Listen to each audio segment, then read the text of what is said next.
Welcome to the Deep Dive. We're here to plunge into complex topics, pull out what really matters, and hopefully make sense of it all. That's the plan. And today, wow, we're tackling a big one. It's everywhere. The future of AI.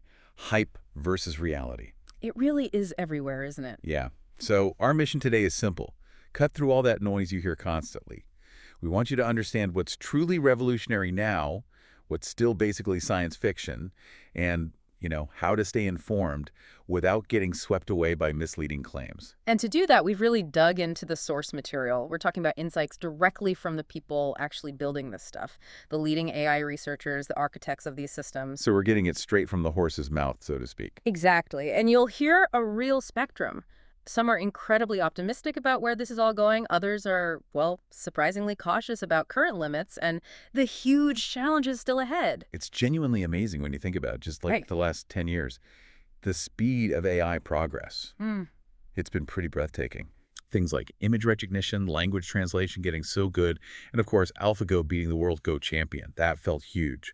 What's really powering all this acceleration, this feeling of magic? Well, the short answer is deep learning. Or you might hear deep neural networks. Right. Neural networks. Yeah, and while the basic idea of software mimicking brain neurons roughly goes way back to the 50s. Wow, the 50s. Yeah, really. But deep learning being everywhere like this, that's much more recent. Think about the big tech players, Google, Meta, Microsoft, Amazon, Apple. I do. Tense in China. Exactly. They've invested billions. It's completely changed how they operate. And that, in turn, creates this massive demand for specialized computer chips from companies like NVIDIA and Intel. It's this whole huge ecosystem pushing things forward. Okay, so deep learning, neural networks. We hear these terms all the time. But how does it actually work? What's happening inside the machine when it learns? For those of you listening who follow this space, you probably know about supervised learning. But let's just quickly recap, because getting this core idea is so important for understanding both the power and the limits. Absolutely. So the foundation for a lot of current AI is supervised learning. Supervised. Okay. Imagine teaching a kid animals. You show pictures, right? Lots of pictures. Each photo, say of a cat, gets broken down into numbers, its features, and then you tell the kid, that's a cat. The label. Exactly. The human-provided label, that's critical. The algorithm's goal is then to build a model. Think of it as really complex internal rules that can correctly guess the label for new photos it hasn't seen. Like sorting spam emails. Perfect example. The email text becomes numbers, features. The algorithm adjusts itself over and over. Learning from mistakes. Pretty much, yeah. Until it gets good at predicting. +1, this is spam, -1, it's not. It's basically solving a massive optimization puzzle to make the best predictions. Some models even give you a probability like 95% chance this is And a spam. confidence score. Exactly. And here's a really crucial part to make sure it actually learns the concept and doesn't just memorize. Ah, the overfitting problem. You got it. To avoid that, you split the data. You have a training set where it learns, a validation set to tweak things, and then a totally separate test set it's never seen before. That's the final exam. Kind of, yeah. Yeah. It shows if the model truly generalized or just memorized the practice questions. You have to test it on unseen examples. That makes sense. So, okay, we've seen these incredible, almost magical AI achievements. But like any powerful tool, when you look closer, the limitations start showing up. Like your amazing smart assistant can do complex math, but trips over basic common sense sometimes. Which brings us to the two sides of AI. Yeah. The amazing stuff and the oh moments. Definitely. On the amazing side, AlphaGo is just such a great example. It didn't just beat Go champions, it did it using pure reinforcement learning. Meaning it learned just by playing against itself. Yeah. Millions and millions of times. No studying human games initially. It found strategies humans hadn't even thought of. It showed a different kind of reasoning. Wow. And we've seen similar leaps in language too, right? Yeah. I remember seeing Google's Show and Tell or Microsoft's Caption Bot describing images. Yeah, generating captions. It felt like science fiction. And then there's word embedding learning, like Word2Vec. That's fascinating stuff. It processes tons of text and learns relationships between words. So it can do analogies like man is to woman as king is to. Queen, yeah. It's capturing semantics, the meaning, not just word patterns. Which feels pretty smart. It is impressive, and it's a significant but, we have to remember, deep learning is powerful, yes, but it's just one tool in the toolbox. It's not the whole picture of intelligence. Okay. And a core limitation one people often gloss over is how much it needs massive quantities of human-labeled data. Right, we keep hearing that. Andrew Ng, Yoshua Bengio. They've warned about this. They have. And said requiring so much data is a major limitation. And Bengio pointed out, we can't realistically label everything in the world. This isn't just a technical problem. It shows a fundamental difference between how AI learns now and how humans learn. Exactly. That data hunger is why overfitting isn't just a bug, it's like built in. If you train a car spotter on only 10 types of cars, It'll be great at those 10. but show it number 11, Yeah. it's clueless. Or the animal classifier that only works if the background is blurry because that's what was in the training photos. Right. It learns statistical quirks, even totally irrelevant ones. It makes the systems brittle. Okay, brittle and sometimes easily fooled. What about these adversarial examples? Ah, yes. That's even more worrying in a way. These are tiny changes to an input often invisible to us humans that completely trick the AI. Like what? Well, specially designed glasses making face recognition fail, or small stickers on a stop sign making a self-driving car think it's a speed limit sign. Whoa. Seriously? Seriously. Or even altering medical images, like X-rays, in tiny ways that flip a cancer diagnosis from no cancer to cancer with high confidence. That's terrifying. It shows the machine's perception is very different from human perception. It's not seeing the world like we do. It's matching patterns in a way that can be easily manipulated. And language understanding still has big hurdles too, doesn't it?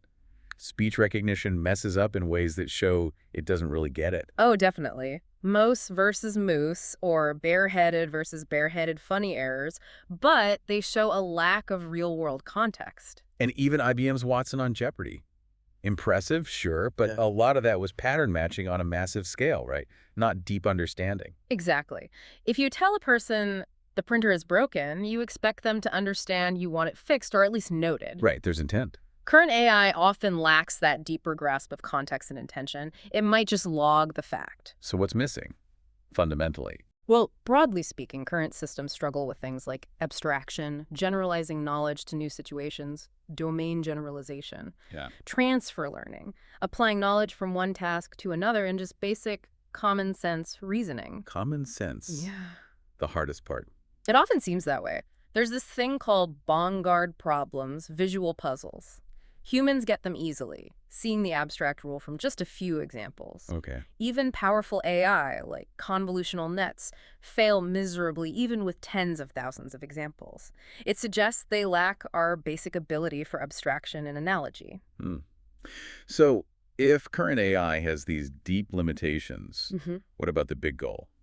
Artificial general intelligence, AGI. The true thinking machine. Yeah, human-level AI. The predictions for when that might happen are all over the map. You've got Ray Kurzweil saying maybe 2029, Super optimistic. and then Rodney Brooks suggesting maybe 2200. That's centuries apart. It's a huge range, yeah.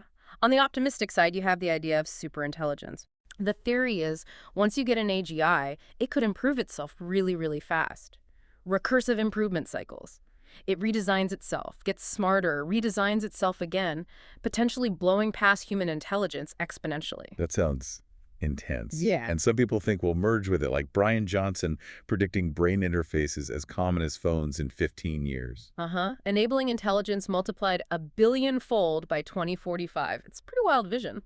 Wild is right, but there's skepticism too, right? Oh, definitely. A lot of it. Yoshua Bengio has this great analogy. Hill climbing. Okay. He says current AI, deep learning, has made amazing progress climbing one hill pattern recognition. But as we get near the top of that hill, we can see many other fundamentally different hills we haven't even started climbing yet. Hills like common sense, reasoning. We're not even on the right path for those yet. Possibly not. Think about how kids learn. It's not millions of labeled examples. There's innate structure, learning through observation, interaction, curiosity. Totally different from how we train AI now. Fundamentally different. And reinforcement learning, so great in games like AlphaGo. It hits stumbling blocks in the real world. The real world is infinitely more complex, messy. Transferring skills learned in simulation is really hard. Which is why many experts, Gary Marcus, Barbara Gross, they think AGI is still far away. Right. They argue current systems lack real goals, a sense of self, any kind of inner experience or qualia. They're amazing tools, but they don't think or feel like us. No consciousness. Not in any way we understand it. And someone like Judea Pearl, a Turing laureate, Yeah. he's critical of deep learning's black box nature, its non-transparent structures. A hang-up, he called it. Yeah. Mhm. He argues the field needs to move beyond just finding correlations in data, this data-centric philosophy, and start focusing on cause and effect to make real progress towards general intelligence. Okay, so beyond the technical debates, how smart is it? When will AGI get here? Yeah. What does this all mean for society, for us? Let's talk about the real-world impacts, jobs, ethics, that kind of thing. Right. And there are definitely potential positives. Healthcare is a huge one. How so? AI assisting doctors with diagnoses, suggesting treatments based on vast amounts of data, speeding up drug discovery, even just monitoring elderly people at home for safety. These could be incredibly beneficial. Saving lives, improving quality of life. Exactly. And AI could free people from routine, repetitive tasks. Let humans focus on the more complex, rewarding stuff. Precisely. Think physical therapists spending less time moving patients, more time on actual therapy. Or researchers spending less time crunching data, more time thinking. It's about augmenting humans. And some studies, like McKinsey's, suggest that while some jobs disappear, AI might actually create more jobs overall. That's their finding, yeah. Through economic growth, new industries. Think about jobs like social media manager, unimaginable 15, 20 years ago. AI could spur similar new categories. Okay, that's the optimistic view. But there are definitely challenges and downsides we need to face too. Absolutely. Job displacement is real. Yeah. And de-skilling, meaning tasks get broken down so much for automation that the remaining human role requires less skill. And any job involving routine data work or physical tasks in predictable places, well, it's vulnerable. Truck driving, some paralegal work, data entry. Regardless of how much it pays now. Right. So there's this urgent need for massive investment in continuous education, retraining, helping people adapt to the new skills needed. Otherwise, the skills gap just gets wider. And what about bias in AI? That seems like a huge issue. It is critical. AI learns from data.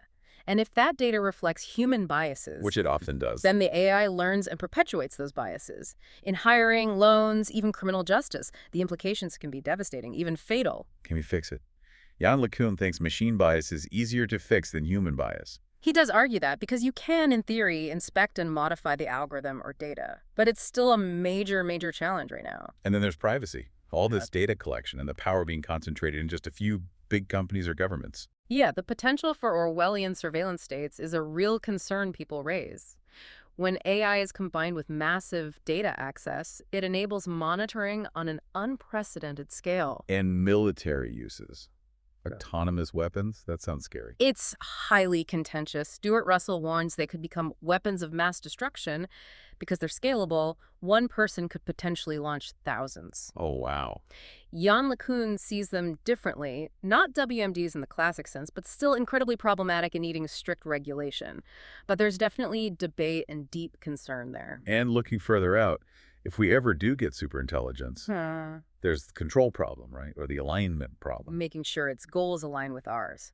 Nick Bostrom is really focused on this, calls it maybe the most important challenge humanity faces. But Andrew Ng thinks it's like worrying about overpopulation on Mars. Exactly. He says it's too far off. We have more pressing issues with current AI now. So wildly different perspectives on the urgency. So how do we manage all this? Regulation? That's the million-dollar question. Many argue. Don't regulate the research itself, let innovation happen. But regulate the applications. Right. Regulate AI in self-driving cars because it's about transportation safety. Regulate AI in medicine because it's healthcare. Base it on the risks of the specific field. Makes sense. And crucially, issues like fairness, transparency, bias, ethics.